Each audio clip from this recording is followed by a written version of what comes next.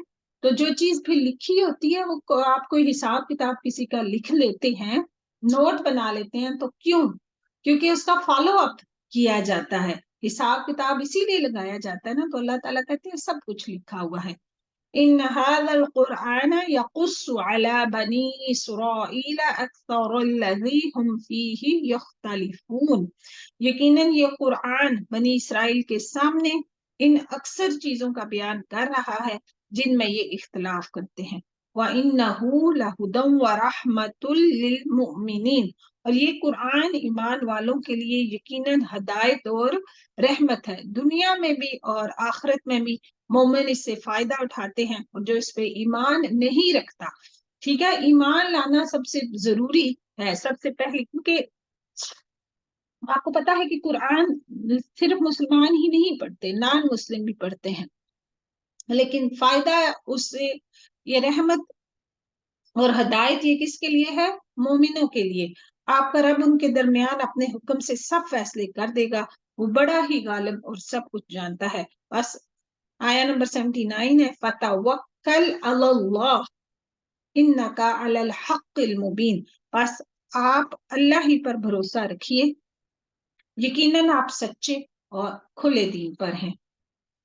یعنی کہ پریشان نہیں ہو, اپنا معاملہ اللہ کے سپرد کر دیں, اور وہی مددگار ہے. تو یہاں پہ ہمارے لیے بھی اس میں بہت بڑا سبق ہے کہ اللہ پہ توکل کرنا سیکھیں. جلد بازی اور مطلب یہ سارے کام جب ہوتے ہیں نا تو پھر وہاں پہ ہی پرابلمز ہوتے ہیں. تو آیا نمبر 80 ہے, بے شک آپ نہ مردوں کو سنا سکتے ہیں, یعنی کفار کے دل کیا ہے؟ مردہ ہیں, اور نہ بہروں کو, یعنی کہ وہ حق بات نہیں سن سکتے جبکہ وہ پیٹھ پھیرے روگرداں جا رہے ہیں. کہ مکمل حق سے وہ لوگ انہوں نے پیٹھیں پھیری ہوئی ہیں, اور نہ آپ اندھوں کو ان کی گمراہی سے رہنما کر سکتے ہیں. آپ تو صرف انہیں سنا ہی سکتے ہیں, بتا ہی سکتے ہیں نا. انسان جو ہماری آیتوں پہ ایمان لائے پھر وہ فرمانبردار ہو جاتے ہیں. جب ان کے اوپر عذاب کا وعدہ ثابت ہو جائے گا, ہم زمین سے ان کے لیے ایک جانور نکالیں گے. یہ قیامت کی نشانیاں ہیں جو ان سے باتیں کرے گا. اچھا, یہ جو یہ حدیث میں ہے کہ نبی صلی اللہ علیہ وسلم نے فرمایا قیامت اس وقت تک قائم نہیں ہوگی جب تک تم 10 نشانیاں نہ دیکھ لو. ان میں ایک جانور کا نکلنا بھی ہے. ٹھیک ہے, دوسری روایت ہے, سب سے پہلی نشانی جو ظاہر ہوگی قیامت کی وہ ہے سورج کا مشرق کے بجائے مغرب سے طلوع ہونا, اور چاشت کے وقت جانور کا نکلنا. یہ دونوں کے ساتھ ساتھ ہی ہوں گے. ان دونوں میں سے جو پہلے ظاہر ہوگی دوسری اس کے فوراً بعد ظاہر ہو جائے گی. اور جس دن ہم ہر امت میں سے ان لوگوں کے گروہ کو جو ہماری آیتوں کو جھٹلاتے تھے گھیر لائیں گے, پھر وہ سب کے سب الگ کر دیے جائیں گے. جب سب کے سب آپ پہنچیں گے تو اللہ فرمائے گا کہ تم نے میری آیتوں کو باوجود یہ کہ تمہیں ان کا پورا علم نہ تھا کیوں جھٹلایا, اور یہ بھی بتلاؤ کہ تم کیا کچھ کرتے رہے ہو. ہر چیز کا حساب لیا جائے گا.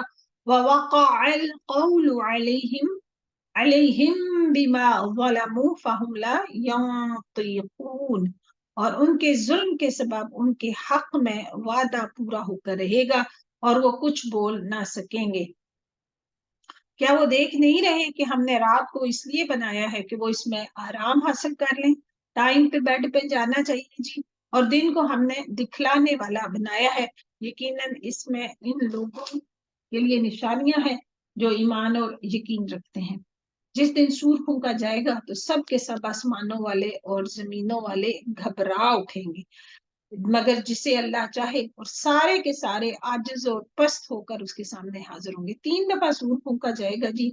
سور سے مراد وہ قرن ہے جس میں اسرافیل علیہ السلام پھونک ماریں گے. ٹھیک ہے, وہ پھر ایک آواز ہوگی زور کی, اور یہ نفقے 2 یا 2 سے زیادہ ہوں گے. پہلا نفقہ جو ہے اس سے ساری دنیا گھبرا کے بے ہوش, دوسرے نفقے میں موت, یعنی پہلے میں بے ہوش ہوں گے, دوسری دفعہ پھونک ماریں گے تو سارے فوت ہو جائیں گے, اور تیسری دفعہ جب پھونک ماریں گے تو سارے ادھر سے قبروں سے نکل کے اٹھ کھڑے ہوں گے. بعض کے نزدیک ایک چوتھا نفقہ بھی ہوگا جس میں سب لوگ میدان حشر میں اکٹھے کیے جائیں گے. تو یہاں پہ زیادہ یہی کہا جاتا ہے کہ یہ پہلا نفقہ ہوگا، لیکن اس میں یہاں پہ لکھا ہوا ہے کہ زمین والے گھبرا اٹھیں گے مگر جسے اللہ چاہے. کچھ لوگ ایسے ہوں گے کہ جو اس سور کی آواز کو سن کے پریشان نہیں ہوں گے. ان میں انبیاء، شہداء، بعض کے نزدیک فرشتے اور بعض کے نزدیک سب اہل ایمان بھی ہیں. یعنی جو حقیقی ایمان والے ہیں وہ اس گھبراہٹ سے محفوظ رہیں گے. اور آپ پہاڑوں کو اپنی جگہ جمے ہوئے خیال کریں گے لیکن وہ بھی بادل کی طرح اٹھتے پھریں گے. یعنی روزے قیامت پہاڑ بھی اپنی جگہ پہ نہیں رہیں گے بلکہ بادلوں کی طرح چل پڑیں گے. یہ ہے کاریگری اللہ کی جس نے ہر چیز کو مضبوط بنایا ہے. جو کچھ تم کرتے ہو اس سے وہ باخبر ہے. من جاء بالحسنة فله خير منها وهم من فزع يومئذ آمنون. جو شخص نیک عمل لائے گا اسے اس سے بہتر بدلہ ملے گا اور وہ اس دن کی گھبراہٹ سے بے خوف ہوں گے. اور جو برائی لے کر آئیں گے وہ اوندے منہ آگ میں جھونک دیے جائیں گے. صرف وہی بدلہ دیے جائیں گے جو تم کرتے ہو. اللہ اکبر. جی یہاں پہ یہ ہے کہ انسان کو نا لوگوں کے لیے سکون کا باعث بننا چاہیے. اگر ہم چاہتے ہیں کہ ہم گھبراہٹ سے بچیں، بار بار روزے قیامت کی گھبراہٹ کا ذکر ہے تو نیکیاں کریں. جہاں پہ موقع ملے، جیسا موقع ملے نیکیاں کریں. لوگوں کے لیے سکون کا باعث بنے. ہر وہ کام کریں جو کہ اللہ تعالیٰ کی رضا کا باعث بنے. تو پھر ہی ممکن ہے کہ ہم مطلب ان ساری گھبراہٹوں سے بچ سکیں. مجھے تو بس یہی حکم دیا گیا ہے کہ میں اس شہر کے پروردگار کی عبادت کرتا ہوں جس نے اسے حرمت والا بنایا ہے، یعنی کہ مکہ. ہاں کیونکہ اس میں خانہ کعبہ ہے نا، تو اور نبی صلی اللہ علیہ وآلہ وسلم کو یہ سب سے زیادہ محبوب شہر تھا اور اس کو حرمت والا کہا گیا ہے. اس میں خون ریزی کرنا، ظلم، شکار، درخت کاٹنا، حتیٰ کہ کانٹا توڑنا بھی منع ہے. جس کی ملکیت ہر چیز ہے. اور مجھے یہ بھی فرمایا گیا ہے کہ میں فرما بردار ہو جاؤں. وَأَنْ أَتْلُوَ الْقُرْآنَ فَمَنِ اهْتَدَى فَإِنَّمَا يَهْتَدِي لِنَفْسِهِ وَمَنْ ضَلَّ فَقُلْ إِنَّمَا أَنَا مِنَ الْمُنذِرِينَ. اچھا، اور میں قرآن کی تلاوت کرتا رہوں. یہ جو اتلو ہوتا ہے نا، یہ تو مسلسل پڑھنا، بار بار، again and again, again and again. جو راہ راست پہ آ جائے گا تو وہ اپنے نفع کے لیے راہ راست میں آئے گا. ٹھیک ہے. اور جو بہک جائے گا تو کہہ دیجئے کہ میں تو صرف ہوشیار کرنے والوں میں سے ہوں. تو یعنی میرا کام صرف تبلیغ کرنا ہے. میری دعوت تبلیغ سے جو مسلمان ہو جائے اس کا فائدہ اسی کو ہے، وہ عذاب سے بچ جائے گا. اور جو ظاہر ہے نہیں مانے گا تو پھر اس کا ہی نقصان ہے. تو مسلسل قرآن پڑھنا بھی چاہیے، پڑھ کے سناتے بھی رہنا چاہیے، کیونکہ کبھی کبھی کچھ باتیں ایسی ہوتی ہیں جو سن کے سمجھ آتی ہیں. آپ خود پڑھتے ہیں آپ کو ایسی بات سمجھ نہیں آتی، لیکن آپ جب دوسرے کے منہ سے آپ سنتے ہیں تو بات آپ کو بہت آسانی سے سمجھ آ جاتی ہے. وَقُلِ الْحَمْدُ لِلَّهِ سَيُرِيكُمْ آيَاتِهِ فَتَعْرِفُونَهَا وَمَا رَبُّكَ بِغَافِلٍ عَمَّا تَعْمَلُونَ. آیا 93 سورہ النمل. کہہ دیجئے کہ تمام تعریفیں اللہ ہی کو سزاوار ہیں. وہ عنقریب اپنی نشانیاں دکھائے گا جنہیں تم خود پہچان لوگے، اور جو کچھ تم کرتے ہو اس سے آپ کا رب غافل نہیں. سورۃ القصص مکی سورہ، اس میں 88 آیات و 9 رکوع ہیں. بسم اللہ الرحمن الرحیم. طاسیم میم. ان حروف مقطعات سے پہلے بھی ایک سورہ کا آغاز ہو چکا ہے. تلک آیات الکتاب المبین. اچھا جی، یہ روشن کتاب کی آیتیں ہیں. موسیٰ علیہ السلام کا قصہ یہاں پہ اب تفصیل سے بیان ہوا ہے. تو یہ ہے کہ پس منظر میں یعنی کہ پوری موسیٰ علیہ السلام کی جو لائف ہے نا وہ دکھائی گئی ہے. تو آپ کے سامنے موسیٰ اور فرعون کا صحیح قصہ فرماتے ہیں. ٹھیک ہے. اور نتلو یعنی کہ پڑھ لو. پڑھو اس کو، بہت امپورٹنٹ ان لوگوں کے لیے جو کہ ایمان رکھتے ہیں۔ تو یہ واقعہ اس بات کی دلیل ہے کہ آپ اللہ تعالیٰ کے پیغمبر ہیں، نبی صلی اللہ علیہ وسلم، کیونکہ وحی الہی کے بغیر صدیوں قبل کے واقعات بالکل اس طرح بیان کرنا جس طرح کے وہ پیش ہوئے تھے، بالکل یہ ناممکن تھا۔ اور اس کے باوجود اس سے فائدہ اہل ایمان کو یہ ہوگا کیونکہ وہی آپ کی باتوں کی تصدیق کریں گے۔ اچھا جی، پہلے تو تھوڑا تھوڑا قصہ بیان کیا گیا، اب مکمل طور پہ سورۃ القصص میں اب یہ پورا قصہ آغاز دیکھتے ہیں۔ ان فرعون علا فی الارض وجعل اہلها شیعا یستضعف طائفة منهم، یقیناً فرعون نے زمین میں سرکشی کر رکھی تھی، ٹھیک ہے، ظلم اور ستم کا بازار گرم کر رکھا تھا اور اپنے آپ کو بڑا معبود کہتا تھا۔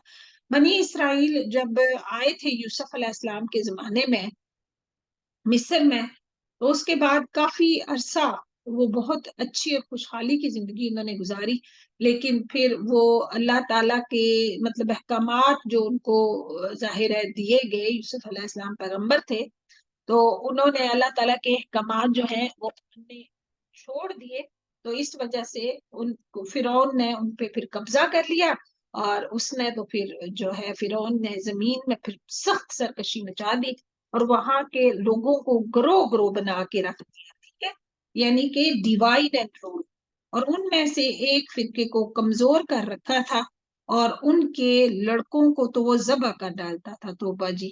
تو یہ اس وجہ سے تھا کیونکہ اس نے یہ خواب دیکھا تھا کہ وہ جو ہے وہ کوئی ایک بچہ جو ہے وہ بنی اسرائیل، وہ قرطبی تھا نا خود، کہ بنی اسرائیل میں سے کوئی ایک بچہ ہوگا جو کہ اس کو قتل کر ڈالے گا، تو اس وجہ سے پھر اس نے جو ہے وہ بچے قتل کروانا شروع کر دیے۔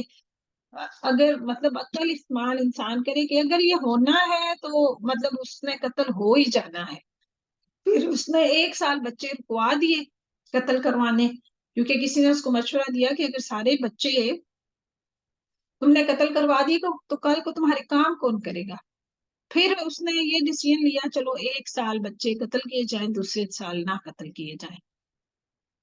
اگر بھائی بچہ وہ اس سال پیدا ہو گیا جس سال تم قتل نہیں کروا رہے تو پھر کیا کرو گے؟ مطلب عجیب سی اس کی منطق تھی۔ تو ہارون علیہ السلام اس سال پیدا ہوئے جس سال قتل بچے نہیں ہونے تھے، اور موسیٰ علیہ السلام اس سال پیدا ہوئے جس سال بچے قتل ہوتے تھے۔ تو ان میں سے ایک فرقے کو اس نے یعنی بنی اسرائیل کو کمزور کر رکھا تھا، ان کے لڑکوں کو ذبح کر دیتا تھا تو باستغفار، اور لڑکیوں کو زندہ چھوڑ دیتا تھا تو باستغفار، ان کی جو بیویاں اور بچیاں تھیں نا اس کو اس نے لونڈیاں بنایا ہوا تھا، تو ان سے مطلب شہوت رانی کا کام اور اس طرح یہ سارے کام وہ لیتا تھا، بے شک وہ تھا ہی مفسدوں میں سے۔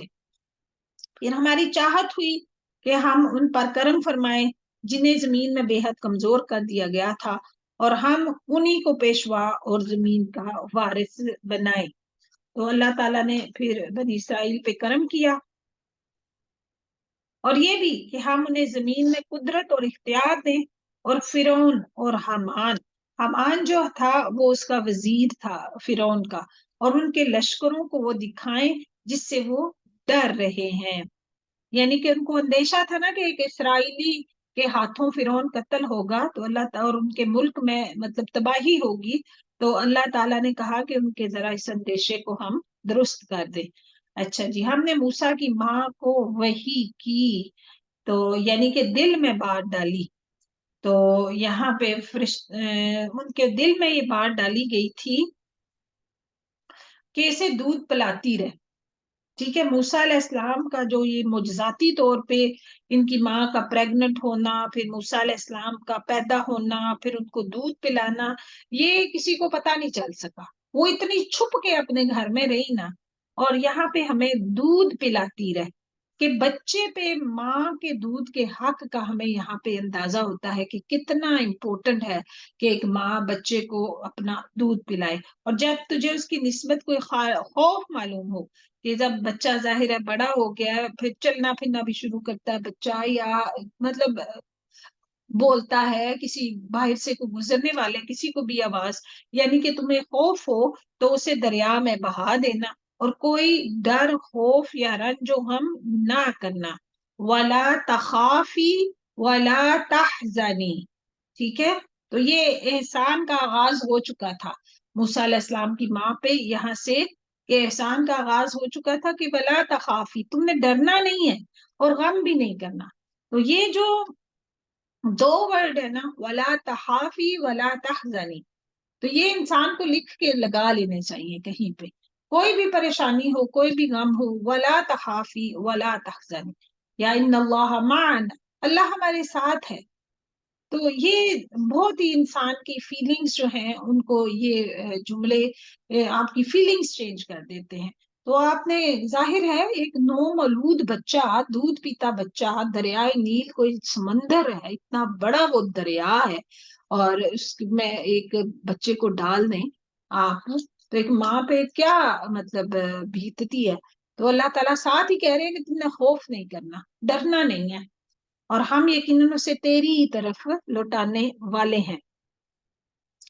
تو اور اسے اپنے پیغمبروں میں سے بنانے والے ہیں. اتنی زیادہ خوشخبریاں دے دی گئی. آخر فرعون کے لوگوں نے اس بچے کو اٹھا لیا. ٹھیک ہے، تو یہ جب وہ تابوت میں بہتا ہوا وہ بچہ محل کے ساتھ آن لگا، معجزاتی طور پہ وہ مطلب بہتا بہتا وہ مطلب محل کے ساتھ آن لگا، تو وہاں فرعون کے نوکروں چاکروں نے اس کو پکڑ کے باہر نکال لیا، اس لیے کہ وہ ان کا دشمن ہو اور ان کے لیے موجب غم ہو. یہ اللہ تعالیٰ کہہ رہے ہیں کہ یہ ان کے لیے یہ کچھ ہوگا. کچھ شک نہیں کہ فرعون اور حامان اور ان کے لشکر تھے ہی خطا کار. وقالت امرأة فرعون قرة عين لي ولك لا تقتلوه عسى أن ينفعنا أو نتخذه ولدا وهم لا يشعرون. اور فرعون کی بیوی نے کہا یہ تو میری اور تیری آنکھوں کی ٹھنڈک ہے، اسے قتل نہ کرو. مطلب یہاں سے ہمیں پتہ چلتا ہے کہ قتل کا ارادہ وہ کر چکا تھا. تو بیوی حضرت آسیہ علیہ السلام جو کہ جن کے بارے میں حدیث بھی ہے کہ دنیا میں جو کمال، مرد تو بہت سارے کمال کو پہنچے ہیں لیکن عورتوں میں سے دو ہی، جس میں حضرت مریم بنت عمران اور دوسری ہے آسیہ جو فرعون کی وائف تھی، اور عائشہ علیہ السلام کی مثال تمام جہان کی عورتوں پہ ایسی ہے جیسے کہ سرید کی مثال، یعنی تمام خانوں پہ، یہ حدیث کا مفہوم ہے. تو یہاں پہ حضرت آسیہ تھی، انہوں نے کہا کہ اس کو قتل نہ کر، کیونکہ موسیٰ علیہ السلام کے چہرے پہ اللہ تعالیٰ نے کوئی اتنی معصومیت ڈال دی تھی نا کہ جو بھی دیکھے گا آپ کو آپ سے محبت کرے گا. تو بہت ممکن ہے یہ ہمیں کوئی فائدہ پہنچائے یا ہم اسے اپنا بیٹا ہی بنا لیں. تو کہا جاتا ہے کہ وہ فرعون کی کوئی اولاد نہیں تھی، اور یہ لوگ شعور ہی نہیں رکھتے تھے کہ یہ بچہ جس کو یہ بنا رہے ہیں یہ وہی بچہ ہے جس کو مارنے کی خاطر انہوں نے سینکڑوں بچوں کو موت کی نیند سلا دیا ہے. موسیٰ کی والدہ کا دل بے قرار ہو گیا، یعنی کہ اس کی جو ہے وہ پریشان تھی، قریب تھا کہ اس واقعے کو وہ بالکل ظاہر کر دیتی، اور اگر ہم ان کے دل کو ڈھارس نہ دے دیتے. یہ اس لیے کہ وہ یقین کرنے والوں میں سے رہی کہ شدت غم جو ہے وہ ظاہر کر دیتی کہ یہ بچہ ان کا ہے، لیکن اللہ تعالیٰ نے ان کے دل کو مضبوط کر دیا جس پہ انہوں نے صبر کر لیا اور یقین کر لیا کہ اللہ موسیٰ علیہ السلام کو باخریت واپس لوٹائیں گے. اچھا جی، اس موسیٰ کی والدہ نے اس کی بہن سے کہا، یعنی موسیٰ علیہ السلام کی بہن سے، ٹھیک ہے، کہا کہ تو اس کے پیچھے پیچھے جا، اور تو جا. تو وہ اسے دور دور سے دیکھتی رہی. بہن بھی کافی سمجھدار تھی، کنارے کنارے وہ ایسے چلتی رہی کہ کسی کو پتہ نہیں چلے اور فرعونیوں کو اس کو علم بھی نہ ہوا. اور ان کے پہنچنے سے پہلے ہم نے موسیٰ پر دائیوں کا دودھ حرام کر دیا. ٹھیک ہے، چھوٹے بچے تھے تو بھوک ان کو لگی تھی، تو پتہ نہیں کتنا ٹائم لگ کے وہ پہنچے ہوں گے. مطلب ماں نے جب آگے آپ پڑھیں گے کہ جب ان کو ڈالا باکس میں تو اللہ تعالیٰ نے، بلکہ پیچھے ہم پڑھ چکے ہیں کہ اس کو پہلے دودھ پلائے، پہلے ان کو دودھ پلایا گیا، پھر ان کو باکس میں ڈالا گیا، پھر ان کو بہایا گیا، پھر پتہ نہیں کتنا ٹائم لگا ہوگا. تو وہ اب موسیٰ علیہ السلام شدید بھوکے تھے. لیکن یہ قدرت اللہ تعالیٰ کی قدرت تھی کہ انہوں نے کسی بھی تمام دائیوں کو اکٹھا کر لیا گیا ان کو دودھ پلانے کے لیے، لیکن موسیٰ علیہ السلام کسی کا دودھ بھی نہیں پی رہے۔ یہ کہنے لگی کہ کیا میں تمہیں ایسا گھرانہ بتاؤں جو اس بچے کی تمہارے لیے پرورش کرے اور وہ ہوں بھی اس بچے کے خیر خواہ۔ یہ بہن کہتی ہے ادھر، پہلے تو خاموشی سے دیکھتی رہی نا، تو لیکن جب کوئی بات نہ بنی تو پھر اپنی اس نے یہ پروپوزل دی، بس ہم نے اسے اس کی ماں کی طرف واپس پہنچا دیا۔ ٹھیک ہے، جب ان کی ماں لائی گئی تو ان کو جو ہے وہ انہوں نے ان کا دودھ پی لیا، تو کہا جاتا ہے کہ فرعون نے کہا کہ آپ محل میں ٹھہریں، انہوں نے کہا نہیں میری باقی فیملی بھی ہے، میں محل میں نہیں ٹھہروں گی، میں واپس بچے کو ہی اپنے ساتھ لے جایا کروں گی۔ تو اس طرح موسیٰ علیہ السلام واپس اپنے گھر چلے جاتے تھے تاکہ اس کی آنکھیں ٹھنڈی رہیں اور آز ردہ خاطر نہ ہو، اور جان لے کہ اللہ کا وعدہ سچا ہے، لیکن اکثر لوگ جانتے نہیں۔ اور جب موسیٰ پھر اپنی جوانی کو پہنچتے ہیں اور پورے توانا ہو گئے، دیکھیں ماں کا دودھ پیا ہوا تھا اس کی اہمیت، اور پھر موسیٰ علیہ السلام کی جو پاور کا اندازہ ہمیں پیچھے بھی ہو چکا ہے۔ ہم نے انہیں حکمت اور علم عطا فرمایا، نیکی کرنے والوں کو ہم اسی طرح بدلہ دیا کرتے ہیں۔ اور موسیٰ ایک ایسے وقت شہر میں آئے جبکہ شہر کے لوگ غفلت میں تھے، یعنی مغرب اور عشاء کے درمیان کا وقت ہے، یا مطلب یا پھر فجر اور مطلب صبح مارننگ، ارلی مارننگ کے جب لوگ سوئے ہوئے ہوتے ہیں۔ تو یہاں پہ ایک واقعہ پیش آیا، یہ ایک تو اچھا، اور موسیٰ یہاں پہ انہوں نے کیا دیکھا کہ یہاں دو شخصوں کو لڑتے ہوئے پایا، یہ ایک تو اس کے رفیقوں میں سے تھا اور یہ دوسرا اس کے دشمنوں میں سے تھا، اور اس کی قوم والے نے اس کے خلاف جو اس کے دشمنوں میں سے تھا اس سے فریاد کی، جس پر موسیٰ نے اس کو مکہ مارا جس سے وہ مر گیا۔ تو موسیٰ کا ارادہ ہرگز نہیں تھا، ایک پنچ مارا تھا اور وہ بندہ مار گیا۔ موسیٰ کہنے لگا یہ تو شیطانی کام ہے، یقیناً شیطان دشمن کے کھلے طور پر بہکانے والا ہے۔ تو یہاں پہ جو ہے وہ ایسا تھا کہ دو لوگ لڑے تھے، ایک قبطی تھا اور ایک اسرائیلی تھا۔ تو جو اسرائیلی تھا اس نے مدد مانگی قبطی کے خلاف، تو موسیٰ علیہ السلام کو ویسے بھی پتا تھا کہ اسرائیلی پس رہے ہیں، تو انہوں نے مطلب مدد کرنا چاہی، قبطی کو انہوں نے مکہ مارا اور ایک مکہ لگنے سے ہی وہ مر گیا۔ لیکن جب یہ پیغمبرانہ صفت کے جب وہ مر گیا، موسیٰ علیہ السلام نے کہا یہ تو میں نے بہت ہی غلط کام کیا ہے۔ تو پھر کہنے لگے اے میرے پروردگار، میں نے خود اپنے اوپر ظلم کر لیا ہے اور تو مجھے معاف کر دے۔ تو اللہ نے ان کو بخش دیا، اور وہ بخشش والا اور بہت مہربانی کرنے والا ہے۔ تو جب شیطان جو ہے آپ کے دلوں میں وسوسے ڈالنا شروع کر دینا کہ تمہارے گناہ معاف نہیں ہو سکتے، تو یہی دعا پڑھیں کہ قتل کا مطلب قتل اللہ تعالیٰ نے معاف کر دیا تھا، تو باقی گناہ جو ہے وہ کیوں نہیں معاف ہوں گے۔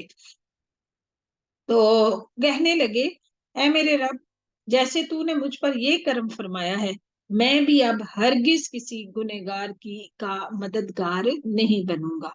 لیکن دوبارہ صبح آپ دیکھیں پھر کیا ہوگا، اگین صبح ہی صبح ڈرتے اندیشے کی حالت میں خبریں لینے کو شہر میں گئے، کہ لوگوں کسی کو پتا تو نہیں چل گیا کہ میں نے قبطی ظاہر ہے وہ فرعون کی ٹیم میں سے تھا، تو سزا تو فرعون نے دینی ہی دینی تھی، پتا چل چکا تھا کہ قتل ہو چکا ہے، لیکن قاتل کون ہے یہ نہیں پتا چل رہا تھا۔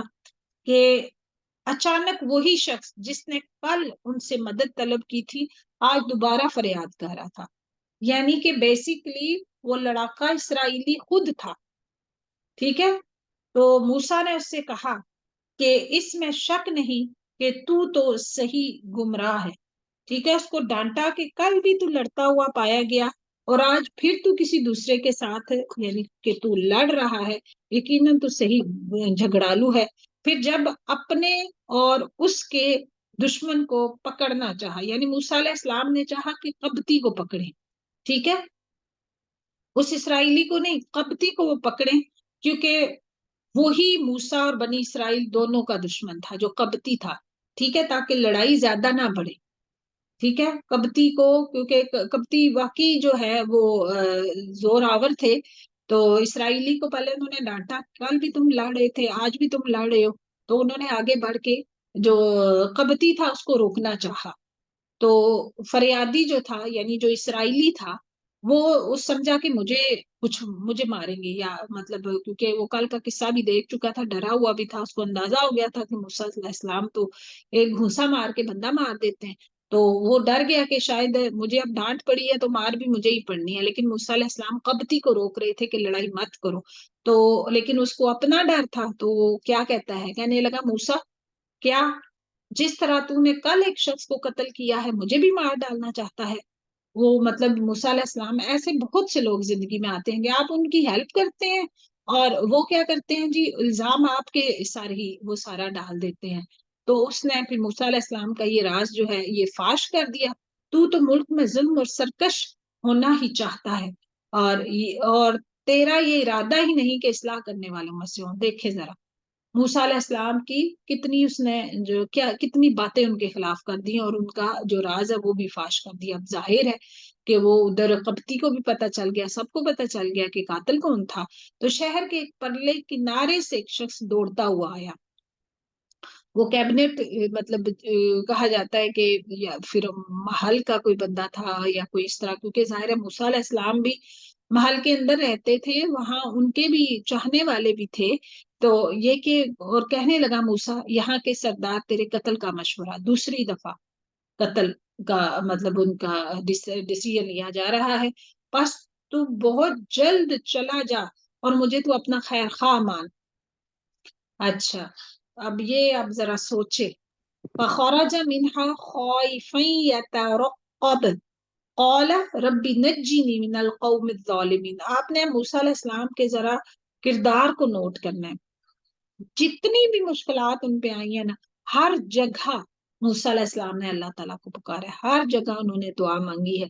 بس موسیٰ وہاں سے خوفزدہ ہو کر دیکھتے بالتے نکل کھڑے ہوئے. ان پلانڈ جرنی، کچھ نہیں پتا کہاں جا رہے ہیں، کیونکہ دیر اینڈ دین ان کو وہاں سے نکلنا تھا. کیونکہ اگر کوئی بھی ان کو قبطی دیکھ لیتا اس وقت تو وہ پکڑ لینا تھا انہوں نے اس کو. تو یہ ہے کہ دیر اینڈ دین انہوں نے نکلنا تھا، خالی ہاتھ انہوں نے نکلنا تھا، وہی جس حال میں تھے. تو پھر کہنے لگے کہ اے پروردگار مجھے ظالموں کے گروہ سے بچا لے.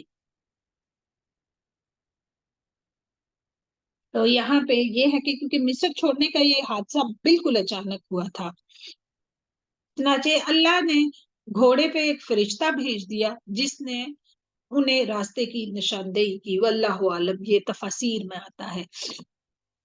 اور جب مدین کی طرف متوجہ ہوئے کہ جو سمت انہوں نے اختیار کی نا، وہ سمت جو ہے وہ درست ثابت ہوئی ان کے لیے، اچھی.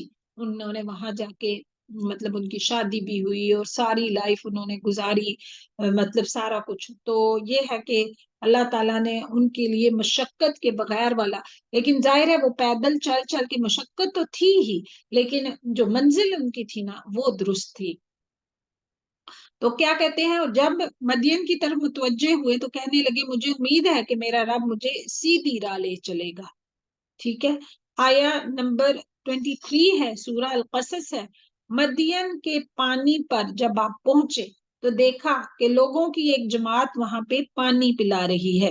ایک گھاٹ تھا، جب مدین پہنچے تو دیکھتے ہیں کہ ایک گھاٹ تھا، لوگوں کا ہجوم تھا اور لوگ اپنے جانوروں کو پانی پلا رہے ہیں.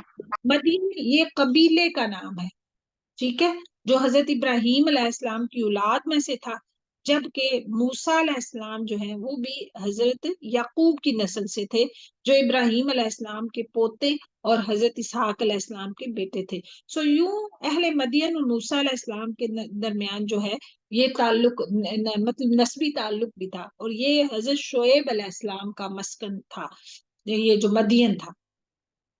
تو پھر کیا دیکھتے ہیں، آبزرو کر رہے ہیں کہ دو عورتیں الگ کھڑی اپنے جانوروں کو روکتی ہوئی، انہوں نے دیکھی کہ باقی سارے مرد ہیں اور وہ آگے بڑھ کے پانی پلا رہے ہیں، لیکن جو دو لڑکیاں ہیں وہ علیحدہ کھڑی ہیں. تو پوچھا تمہارا کیا معاملہ ہے، مطلب تم کیوں ادھر کھڑی ہو؟ تو وہ بولی کہ جب تک یہ چرواہے واپس نہ لوٹ جائیں ہم پانی نہیں پلاتی، یعنی یہ ان کی ڈیلی روٹین تھی تاکہ ہم مردوں کے اندر ہماری کوئی مکسنگ نہ ہو، اور ہمارے والد بہت بڑی عمر کے بوڑھے بزرگ ہیں تو اس لیے وہ گھاٹ پہ خود نہیں آ سکتے، تو ہمیں آنا پڑتا ہے، لیکن کیونکہ یہاں پہ باقی سب مرد ہوتے ہیں، ہم پیچھے رہتی ہیں، اور یہاں پہ پھر کیا ہوتا ہے، بس آپ نے خود ان کے جانوروں کو پانی پلا دیا، آفر کی خود سے ہیلپ۔ تو جہاں کہیں بھی کسی کو مدد کی ضرورت ہے، ویٹ مت کریں، آگے بڑھیں اور مدد کریں۔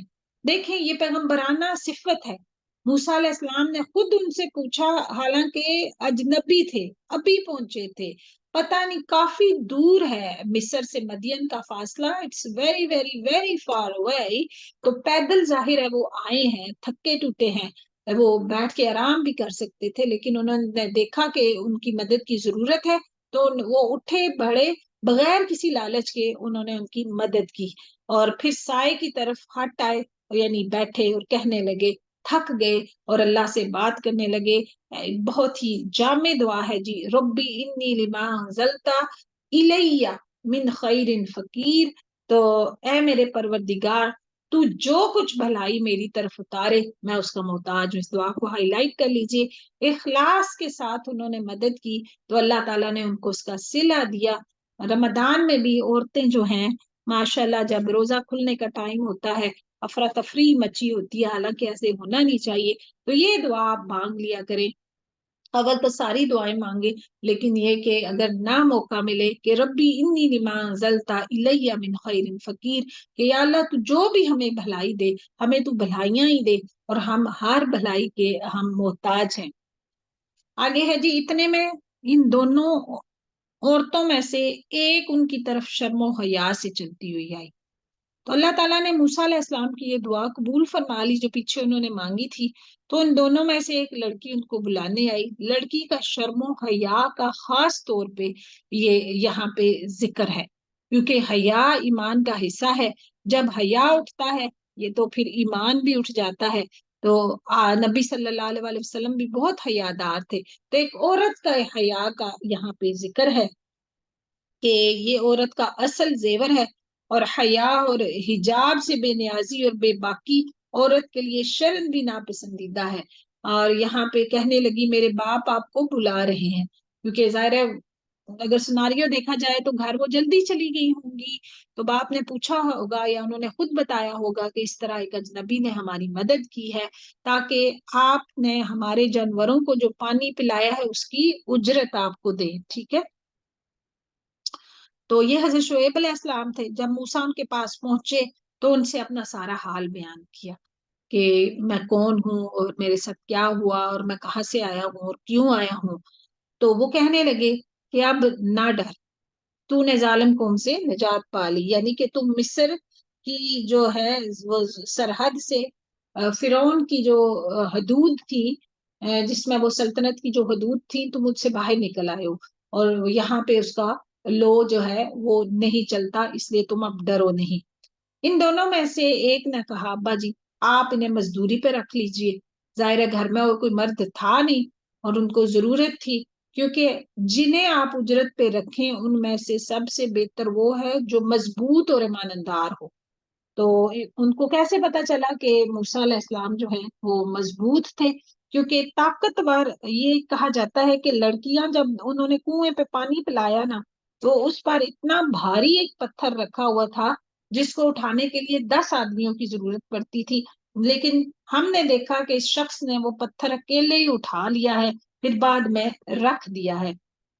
اور اسی طرح جب میں اس کو بلا کر آپ کے ساتھ لا رہی تھی تو چونکہ راستے کا علم مجھے ہی تھا، میں آگے آگے چل رہی تھی اور یہ پیچھے پیچھے، لیکن ہوا سے میری چادر اڑ جاتی، تو اس شخص نے کہا کہ تو پیچھے چل اور آگے آگے میں چلتا ہوں تاکہ میری نگاہ تیرے جسم کے کسی حصے پہ نہ پڑے، اور راستے کی نشاندہی تم پیچھے سے کنکر مارتی رہنا کہ جس طرف جانا ہے اور میں اس طرف ڈائریکشن کر لوں گا۔ تو یہ یعنی لڑکیاں آبزرو کر رہی تھیں موسیٰ علیہ السلام کے کیریکٹر کو، تو پھر انہوں نے گواہی دی اپنے باپ کو، تو اس بزرگ نے کہا کہ میں اپنی دونوں لڑکیوں میں سے ایک کو آپ کے نکاح میں دینا چاہتا ہوں۔ تو ویسے ہمارے علاقوں میں کیا ہوتا ہے جی کہ لڑکا ہی رشتہ لے کے آئے. تو یہاں پہ دیکھیں کہ ایک پیغمبر کو جب ایک لڑکا پسند آ گیا تو انہوں نے کہا کہ خود رشتہ اپنی بیٹی کا پیش کیا کہ میں چاہتا ہوں کہ میں اپنی ایک بیٹی کا رشتہ تم سے کر دوں. تو اس میں کوئی حرج نہیں ہے اس پر کہ آپ 8 سال تک میرا کام کاج کریں. ہاں اگر آپ 10 سال پورے کریں تو یہ آپ کی طرف سے بطور احسان ہے. میں یہ ہرگز نہیں چاہتا کہ آپ کو کسی مشقت میں ڈالوں. اللہ کو منظور ہے تو آگے چل کر آپ مجھ کو بھلا آدمی پائیں گے. موسیٰ نے کہا خیر تو یہ بات میرے اور آپ کے درمیان پختہ ہو گئی. مفسرین کہتے ہیں کہ موسیٰ علیہ السلام 10 سال رہے. لیکن موسیٰ علیہ السلام کیا کہہ رہے ہیں میں ان دونوں مدتوں میں سے جسے بھی پورا کروں مجھ پر کوئی زیادتی نہیں ہوں. اگر میں 8 سال پورے کروں تب بھی اگر میں 10 سال کر سکا تو میں 10 سال بھی پورے کروں گا. ہاں یہ جو کچھ آپ کہہ رہے ہیں اس پر اللہ کارساز ہے. جب موسیٰ نے مدت پوری کر لی ٹھیک ہے تو پھر یہاں پہ یہ ہے کہ انہوں نے یعنی کہ اپنے بوڑھے جو سسر تھے ان کی جو تقریباً 10 سال وہ چاہتے تھے کہ وہ رہیں اس لیے انہوں نے 10 سال کہا تھا. تو کہا جاتا ہے کہ موسیٰ علیہ السلام 10 سال رہے. تو پھر اس کے بعد اپنے گھر والوں کو لے کر چلے. تو یہاں سے ہمیں یہ بھی پتہ چلتا ہے کہ خاوند شادی کے بعد اس بات کا حقدار ہوتا ہے کہ وہ اپنی بیوی کو جہاں بھی چاہے لے جائے. تو کوہ طور کی طرف انہوں نے آگ دیکھی اپنی بیوی سے کہنے لگے ٹھہرو میں نے آگ دیکھی ہے بہت ممکن ہے کہ میں وہاں سے کوئی خبر لاؤں یا آگ کا کوئی انگارہ لاؤں تاکہ تم سیک سکو. ٹھیک ہے بس جب وہاں پہنچے تو اس بابرکت زمین کے میدان کے دائیں کنارے کے درخت میں سے آواز دیے گئے کہ اے موسیٰ یقیناً میں اللہ ہی ہوں سارے جہانوں کا پروردگار. اللہ اکبر.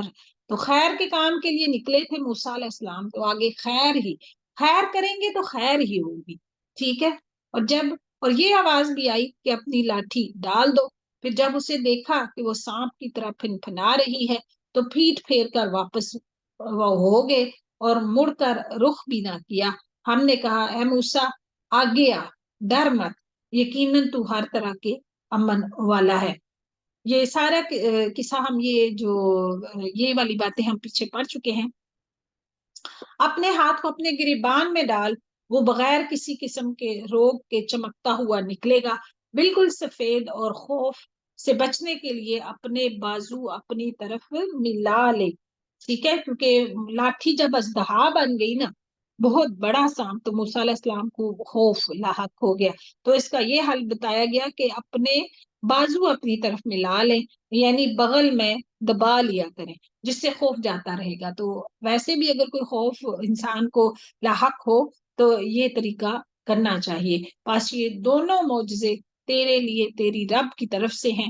فرعون اور اس کی جماعت کی طرف یقیناً وہ سب کے سب بے حکم اور نافرمان لوگ ہیں. سارے فرعون کی قوم بھی اور سب. قال ربی انی قتلت منہم نفسا فاخاف ان یقتلون آیا 33 ہے. موسیٰ نے کہا اے پروردگار میں نے ان کا ایک آدمی قتل کر دیا تھا مجھے اندیشہ ہے کہ وہ مجھے بھی قتل کر ڈالیں گے. ٹھیک ہے کیونکہ پیچھے ہم پڑھ چکے ہیں کہ قبطی قتل ہوا تھا. اور دوسری بات اور میرا بھائی ہارون مجھ سے بہت زیادہ فصیح زبان والا ہے تو اسے بھی میرا مددگار بنا کر میرے ساتھ بھیج کہ میری تصدیق کرے. مجھے تو خوف ہے کہ وہ سب مجھے جھٹلا دیں گے. تو اللہ نے فرمایا کہ ہم تیرے بھائی کے ساتھ تیرا بازو مضبوط کر دیں گے. یعنی موسیٰ علیہ السلام کی دعا یہ قبول ہو گئی. ساری دعائیں مستجاب الدعوات تھے موسیٰ علیہ السلام ساری دعائیں کی قبول ہو رہی تھی. اور تم دونوں کو غلبہ دیں گے فرعونی تم تک پہنچ نہ سکیں گے یعنی کہ ہم تمہاری حفاظت کریں گے. یہ اللہ تعالیٰ وعدے کر رہے ہیں. بس باب ہماری نشانیوں کے تم دونوں اور تمہاری تابعداری کرنے والے ہی غالب رہیں گے. بس جب ان کے پاس موسیٰ ہمارے دیے ہوئے کھلے معجزے لے کے پہنچے تو وہ کہنے لگے یہ تو صرف گھڑا گھڑایا جادو ہے ہم نے اپنے اگلے باپ داداؤں کے زمانے میں یہ کبھی نہیں سنا. تو موسیٰ کہنے لگے میرا رب تعالیٰ اسے خوب جانتا ہے جو کی طرف جو مطلب جو کی طرف ہدایت لے کر آتا ہے اور جس کے لیے آخرت کا انجام اچھا ہوتا ہے، یقین بے انصافوں کا بھلا نہ ہوگا۔ تو فرعون کہنے لگا ہے درباریوں، میں تو اپنے سوا کسی کو تمہارا معبود نہیں جانتا۔ سن اے حامان، تو میرے لیے مٹی کو آگ سے پکوا، پھر میرے لیے ایک محل تعمیر کر کہ میں موسیٰ کے معبود کو جھانک لوں۔ یہ ایک بس حجت بازیاں، مذاق اڑانے کے انداز کہ میں اپنی اس کو بلڈنگز بنانے پہ بڑا مان تھا کہ ایک ذرا بڑی سی میں بلڈنگ بناؤں، اوپر میں اس کے چڑھوں اور ذرا میں موسیٰ کے رب کو دیکھوں کہ میرے علاوہ کون ہے رب۔ اسے تو میں جھوٹوں میں سے ہی گمان کر رہا ہوں۔ تو اس نے اور اس کے لشکروں نے ملک میں ناحق کو تکبر کیا اور سمجھ لیا کہ وہ ہماری جانب لوٹائے ہی نہ جائیں گے۔ تو بالآخر ہم نے اسے اور اس کے لشکروں کو پکڑ لیا اور دریا میں ڈال دیا۔ اب دیکھ لے کہ ان گنہگاروں کا انجام کیسا ہوا، اور ہم نے انہیں ایسا امام بنا دیا کہ لوگوں کو جہنم کی طرف بلائیں اور روز قیامت مطلق مدد نہ کیے جائیں گے۔ اللہ اکبر، یعنی جو بھی ان کے بعد ایسے لوگ ہوں گے تو جو اللہ تعالیٰ کی توحید کے منکر ہوں گے تو وہ ان کا امام اور پیشوا کون ہوگا؟ فرعون کا۔ فرعون ان کا یعنی وہ فرعونی سمجھے جائیں گے اور وہ جہنم میں ہمیشہ رہیں گے۔ اور ہم نے انہیں ایسے، اور ہم نے اس دنیا میں بھی ان کے پیچھے اپنی لعنت لگا دی ہے، اور قیامت کے دن بھی وہ بدحال قوموں میں سے ہوں گے، یعنی کہ ذلت اور رسوائی اب ان کا مقدر بن چکی ہے اور آخرت میں بھی وہ بدحال ہی ہوں گے۔ آیا نمبر 43 ہے جی، وَلَقَدْ آتَيْنَا مُوسَى الْكِتَابَ مِن بَعْدِ مَا أَهْلَكْنَا الْقُرُونَ الْأُولَى بَصَائِرَ لِلنَّاسِ وَهُدًى وَرَحْمَةً لَعَلَّهُمْ يَتَذَكَّرُونَ۔ اور ان اگلے زمانے والوں کو ہلاک کرنے کے بعد ہم نے موسیٰ کو ایسی کتاب عنایت فرمائی جو لوگوں کے لیے دلیل اور ہدایت و رحمت بن کے آئی۔ یہ تورات کی تعریف کی جا رہی ہے اور مقصد بیان کیا جا رہا ہے تاکہ وہ نصیحت حاصل کرے، یعنی کہ نعمتوں کا شکر بھی وہ ادا کریں۔ اور طور کے مغربی جانب جب کہ ہم نے موسیٰ کو حکم الہی کی وحی پہنچائی، نہ تو وہاں موجود تھا اور نہ ہی دیکھنے والوں میں سے تھا۔ تو نبی صلی اللہ علیہ وسلم کو کہا جا رہا ہے کہ یہ جب سارا کچھ ہوا تھا آپ وہاں پہ موجود نہیں تھے، تو آپ اللہ کے سچے نبی ہیں، سچے پیغمبر ہیں، اور کسی اور نے یہ باتیں آپ کو نہیں سکھائیں، یہ ساری باتیں آپ کو اللہ تعالیٰ نے سکھائی ہیں۔ لیکن ہم نے بہت سی نسلیں پیدا کی جن پر لمبی مدتیں گزر گئیں، اور نہ تو مدین کے رہنے والوں میں سے تھا کہ ان کے سامنے ہماری آیتوں کی تلاوت کرتا، بلکہ ہم ہی رسولوں کو بھیجنے والے ہیں۔ اور نہ تو طور کی طرف تھا جبکہ ہم نے آواز دی، بلکہ یہ تیرے پروردگار کی طرف سے ایک رحمت ہے، اس لیے کہ تو ان لوگوں کو ہوشیار کر دے جن کے پاس تجھ سے پہلے ڈرانے والا نہیں پہنچا۔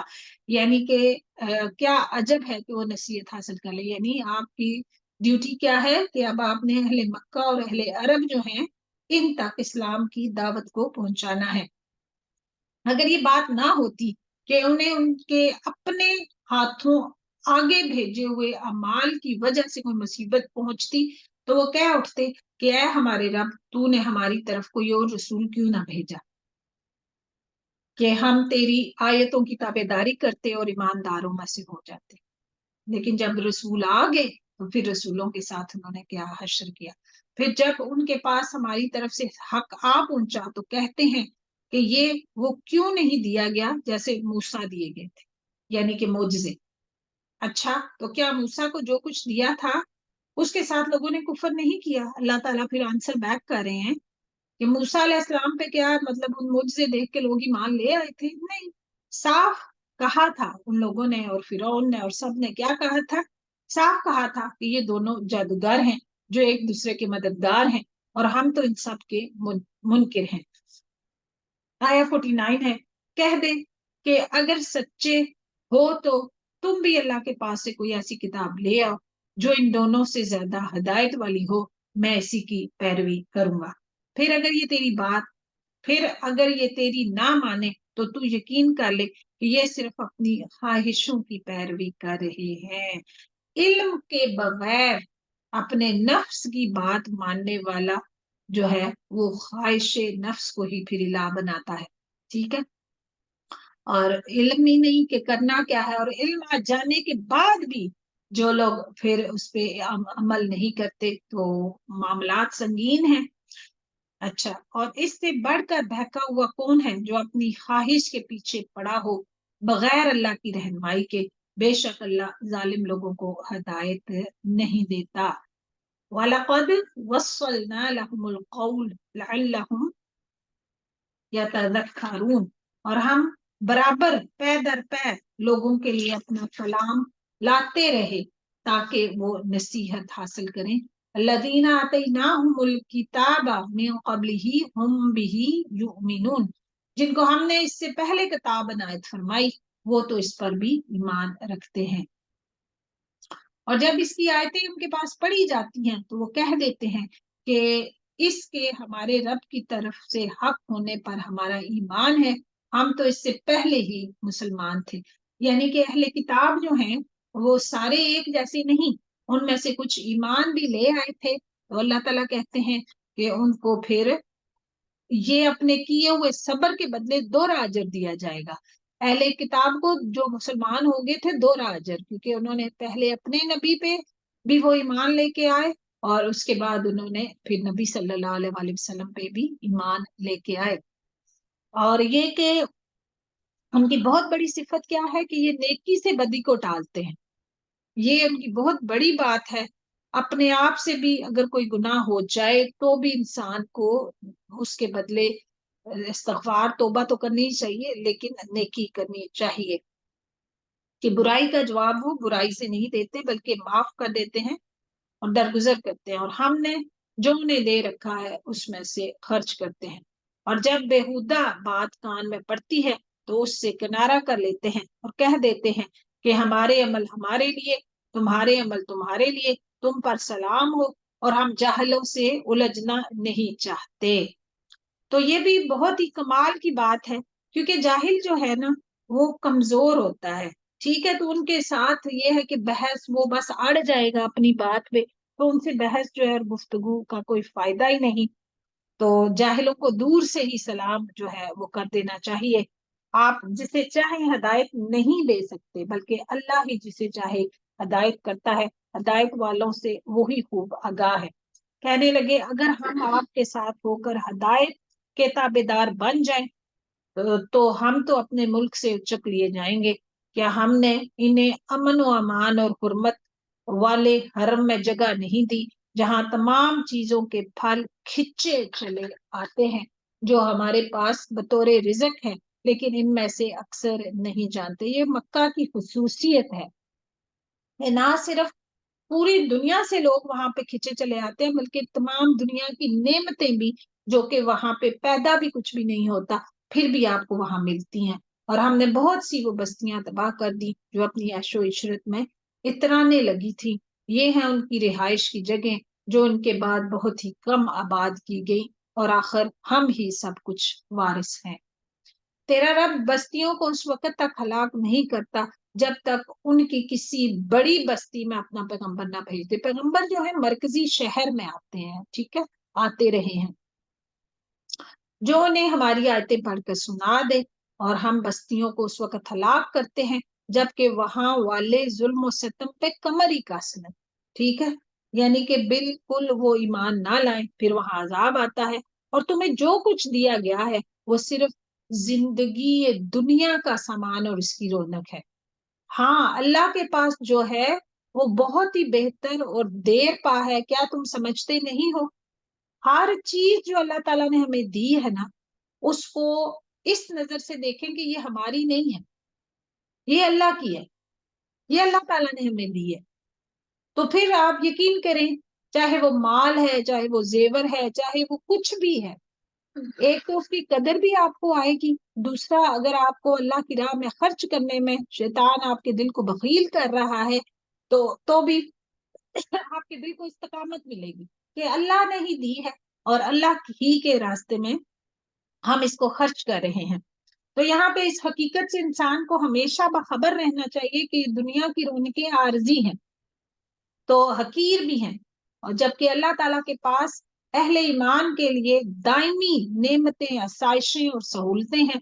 حدیث میں ہے کہ اللہ کی قسم دنیا آخرت کے مقابلے میں ایسی ہے جیسے تم میں سے کوئی شخص اپنی انگلی سمندر میں ڈبو کر نکال لے، پھر دیکھے کہ سمندر کے مقابلے میں انگلی میں کتنا پانی ہوگا۔ سبحان اللہ۔ وقتی طور پہ بس انگلی گیلی ہوگی، اور اگر کسی کو بہت زیادہ مل گیا ہے تو یہ ہے کہ آپ انگلی کو ایسے کریں گے تو کوئی ڈراپ آپ کی انگلی سے گر جائے، بس اتنا۔ تو اس دنیا کی خاطر ہم لوگوں نے کیا کچھ اپنا تن من دھن ہم لوگوں نے لگا دیا ہے۔ اللہ تعالیٰ کہتے ہیں کہ افلا تعقلون، ویسے تو تم بڑے عقل مند بنتے ہو، تمہیں سمجھ نہیں آتی ہے اس بات کی، عقل کوئی نہیں تم رکھتے کہ تم سے پہلے لوگ جو چلے گئے، یہ فرعون اور یہ سارے کے قصے بیان کیے جا رہے ہیں، اور اہل مکہ کو بھی بتایا جا رہا ہے یہ ساری باتیں ہیں کیونکہ اہل مکہ میں بھی ابو جہل لوگ یہ سارے یہ فرعون تھے، فرعون کا کریکٹر وہ جو ہے وہ دوبارہ سے وہ دہرا رہے تھے۔ تو اللہ تعالیٰ کے اور ہمارے لیے بھی اس میں بہت بڑا سبق ہے کہ دنیا کی زندگی میں ہم نے کوئی اتنا دل لگا لیا، اتنا دل کہ ہم نے ادھر سے جانا ہی کوئی نہیں۔ اچھا، کیا وہ شخص جس سے ہم نے نیک وعدہ کیا ہے، جس سے وہ قطن پانے والا ہے، مثل اس شخص کے ہو سکتا ہے جسے ہم نے زندگانی دنیا کی کچھ یوں ہی سی منحفت دے دی ہو، پھر آخرت بالآخر وہ قیامت کے روز پکڑا باندھا حاضر کیا جائے گا۔ کمپیریزن کریں، جس سے اللہ راضی ہو اور جس سے اللہ ناراض ہو، تو کیا وہ دو شخص برابر ہو سکتے ہیں؟ وَيَوْمَ يُنَادِيهِمْ فَيَقُولُ أَيْنَ شُرَكَائِيَ الَّذِينَ كُنتُمْ تَزْعُمُونَ، اور جس دن اللہ انہیں پکار کر فرمائے گا کہ تم جنہیں اپنے گمان میں میرا شریک ٹھہرا رہے تھے وہ کدھر، کہاں ہیں وہ، ذرا لے کے آؤ اب ان کو۔ جن پر بات آ چکی ہے وہ جواب دیں گے کہ ہمارے پروردگار یہی وہ ہیں جنہیں ہم نے بہکا رکھا تھا یعنی ان کا جاہل عوام کی طرف اشارہ ہوگا، تو ہم نے انہیں اس طرح بہکایا جس طرح ہم خود بھٹکے ہوئے تھے۔ ٹھیک ہے، تو یعنی ہم خود بھی گمراہ تھے اور ہم نے ان کو بھی گمراہ کیا۔ ہم تیری سرکار میں اپنی دست برداری کرتے ہیں، یہ ہماری عبادت نہیں کرتے تھے، یعنی ہم ان سے اب بیزار ہیں، الگ ہیں، ہمارا ان سے اب کوئی تعلق نہیں۔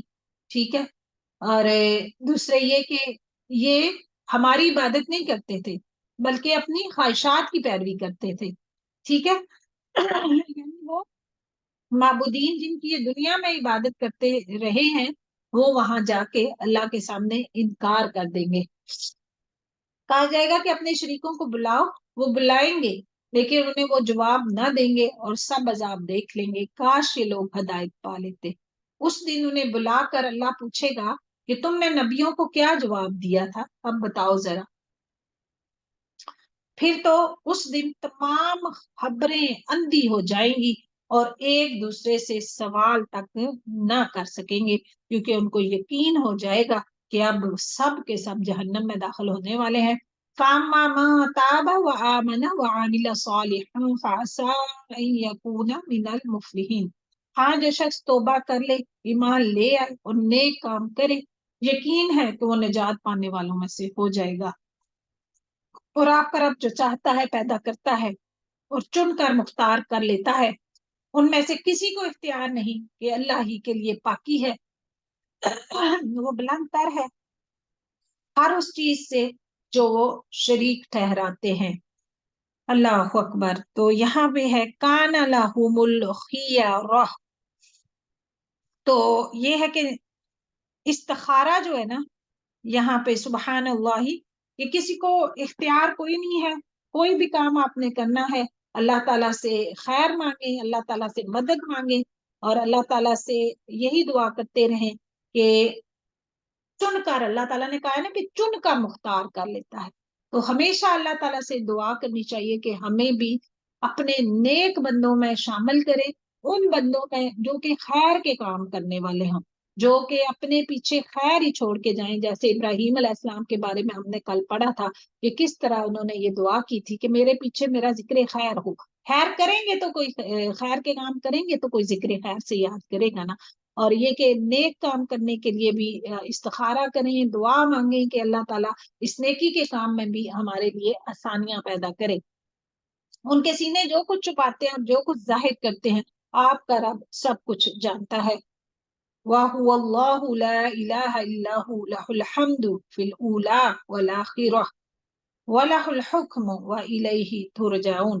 وہی اللہ ہے, اس کے سوا کوئی عبادت نہیں, دنیا اور آخرت میں اس کی تعریف ہے اور اس کے لیے فرما روائی ہے اور اسی کی طرف تم سب پھیرے جاؤ گے. کہہ دیجئے کہ دیکھو تو صحیح, اگر اللہ تم پر رات ہی رات قیامت برابر کر دے تو سوائے اللہ کے کون معبود ہے جو تمہارے پاس دن کی روشنی لائے؟ کیا تم سنتے نہیں ہو؟ پوچھئے کہ یہ بھی بتا دو کہ اگر اللہ تم پر ہمیشہ قیامت کے تک دن ہی دن رکھے, رات آئے کوئی نہ, تو بھی سوائے اللہ کے کوئی معبود ہے جو تمہارے پاس رات لے آئے جس میں تم آرام حاصل کرتے ہو؟ کیا تم دیکھتے نہیں؟ مختار کل اللہ تعالیٰ کی ذات ہی ہے. آیا نمبر 73 سورہ القصص. اس نے تو تمہارے لیے اپنے فضل و کرم سے دن رات مقرر کر دیے ہیں کہ تم رات میں آرام کرو اور دن میں اس کی بھیجی ہوئی روزی تلاش کرو. یہ رول ہے اور یہ اس لیے کہ تم شکر ادا کرو. تو یہ فطرت ہے, دن کو کام کریں, رات کو آرام کریں. اور جس دن انہیں پکار کر اللہ فرمائے گا کہ جنہیں تم میرے شریک خیال کرتے تھے وہ کہاں ہیں, اور ہم ہر امت میں سے ایک گواہ الگ کر لیں گے اور کہیں گے کہ اپنی دلیلیں پیش کرو, پس اس وقت جان لیں گے کہ حق اللہ کی طرف سے ہے اور جو کچھ افطرا وہ جوڑتے تھے سب ان کے پاس سے کھو جائے گا. یعنی کہ کچھ بھی ان کے کام نہیں آئے گا جو وہ جھوٹ کرتے رہے ہیں یا جو بھی. قارون, اچھا جی, یہ بڑا نام قارون ہے جو کہ تھا وہ اسرائیلی, ٹھیک ہے, لیکن اس کا جو دوستی تھی نا وہ فرعون کے ساتھ تھی. ایسا ہوتا ہے نا کہ سم ٹائم آپ مطلب کسی غریب خاندان سے ہوں یا کچھ اس طرح, بنی اسرائیلی تو غلام تھے نا, لیکن یہ کہ قارون کو جو ہے پھر دولت آ گئی اس کے پاس کافی, تو اس نے ذرا اپنا سٹیٹس سمبل کہ میں فرعون جو اس وقت کا بادشاہ ہے اس کے ساتھ ذرا تعلقات میں اپنے صحیح رکھوں. ایسا ڈے ٹو ڈے لائف میں بھی ہوتا ہے کہ مطلب کسی کو کچھ مل جائے تو اس کا یہی ہوتا ہے کہ میرا ذرا امیر لوگوں کے ساتھ میرے تعلق ہوں. تو قارون پھر ظاہر ہے جس کے کمپنی میں بیٹھتا تھا پھر ویسے ہی سوچتا تھا. تو قارون جو تھا قارون تھا تو قوم موسیٰ سے تھا, اسرائیلی تھا, لیکن ان پہ ظلم کرنے لگا تھا, اپنی ہی قوم پہ وہ ظلم کرنے لگا تھا. کیوں؟ کیونکہ اس کے پاس مال و دولت کی فراوانی آ گئی. تو کہا جاتا ہے کہ فرعون کی طرف سے ہی, فرعون کے ساتھ فرینڈشپ تھی نا, تو اس کے ساتھ مل کے ہی وہ جو ہے وہ بنی اسرائیل پہ مطلب عمل مقرر ہو گیا اور ان پہ ظلم کرنے لگا. تو باستغفار, ہم نے اسے اس قدر خزانے دے رکھے تھے کہ کئی طاقتور لوگ بمشکل اس کی کنجیاں اٹھاتے تھے. انتہائی زیادہ دولت تھی اس کے پاس. ایک بار اس کی قوم نے اس سے کہا کہ اترا مت, ٹھیک ہے, فخر اور غرور مت کرو اور بخل بھی مت کرو, اللہ اترانے والوں کو پسند نہیں کرتا. اللہ اکبر. تو اتراتا کون ہے جی؟ وہی اتراتا ہے جس کو اپنی آخرت کی فکر نہیں ہوتی, اور جو کچھ اللہ نے تجھے دے رکھا ہے اس میں سے آخرت کے گھر کی تلاش بھی رکھ. نصیحت کر رہے ہیں لوگ اس کو, اور اپنی دینوی حصے کو نہ بھول, ٹھیک ہے, یعنی اعتدال سے خرچ کر. اور یہاں پہ یہ ہے کہ تیرے رب کا بھی تجھ پہ حق ہے, اور اسی طرح مطلب جس کا جو حق ہے اس کو تو دے, اور جیسا کہ اللہ نے تیرے ساتھ احسان کیا ہے تو بھی اچھا سلوک کر لوگوں پہ, یعنی کہ اللہ کی مخلوق پہ تو خرچ کر, اور ملک میں فساد کا خواہاں نہ ہو. یقین مان کے اللہ مفسدوں کو ناپسند کرتا ہے. تو